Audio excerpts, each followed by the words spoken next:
Bonjour et bienvenue dans cette nouvelle vidéo dans laquelle nous allons parler de l'accès à l'indépendance des colonies.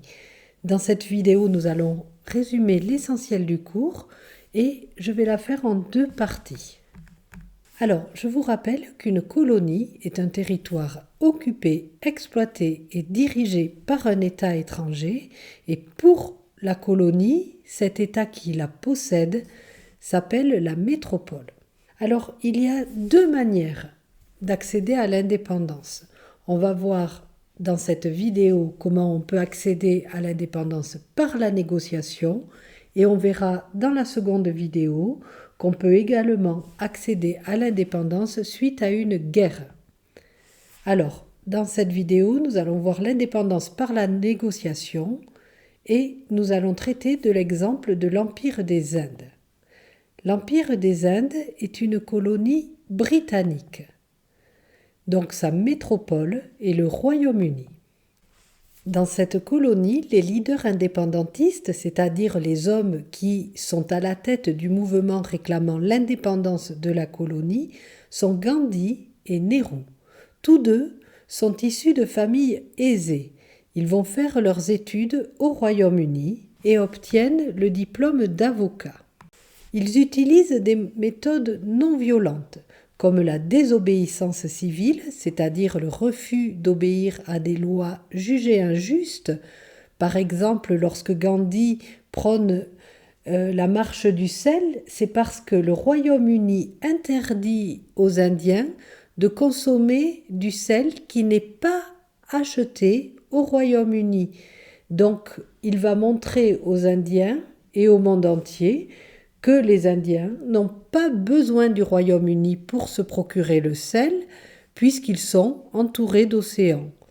Parmi les méthodes non violentes, on peut également parler du boycott, c'est-à-dire du refus d'acheter des produits, et dans ce cas, des produits britanniques.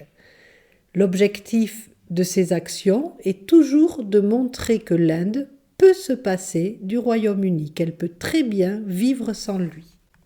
Après la Seconde Guerre mondiale, les mouvements indépendantistes aboutissent à des négociations qui vont réunir des représentants de la métropole et des représentants de la colonie. En 1947, un accord est trouvé entre Lord Mountbatten, qui est le représentant du Royaume-Uni, donc de la métropole, Nehru, qui est là en tant que représentant des hindous de la colonie, et Jinnah, qui est le représentant des musulmans de la colonie. Ces négociations aboutissent sur l'indépendance de la colonie en 1947. L'indépendance prévoit le partage du pays et le critère de partition est la religion. L'Union indienne, qui est le plus grand des États issus de l'indépendance de l'Empire des Indes, rassemble les hindous, alors que les Pakistans, l'occidental, qui est aujourd'hui encore le Pakistan, et l'oriental, qui est aujourd'hui le Bangladesh, rassemblent les musulmans. Et, comme le montrent ces flèches sur la carte, cette partition est suivie de migration de population, puisque les hindous qui habitaient dans les Pakistans rejoignent l'Union indienne, et les musulmans qui habitaient dans ce qui sera l'Union indienne se dirigent vers les Pakistans. Et ces migrations de population donnent lieu à de nombreux épisodes de violence.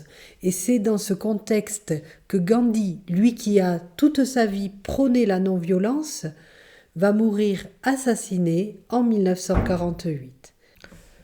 Voilà, nous avons fini cette vidéo sur la première partie de l'accès à l'indépendance avec un exemple de l'indépendance par la négociation avec l'Empire des Indes. Je vous invite à regarder la seconde vidéo pour l'indépendance avec la guerre. Je vous souhaite de bonnes révisions et à bientôt.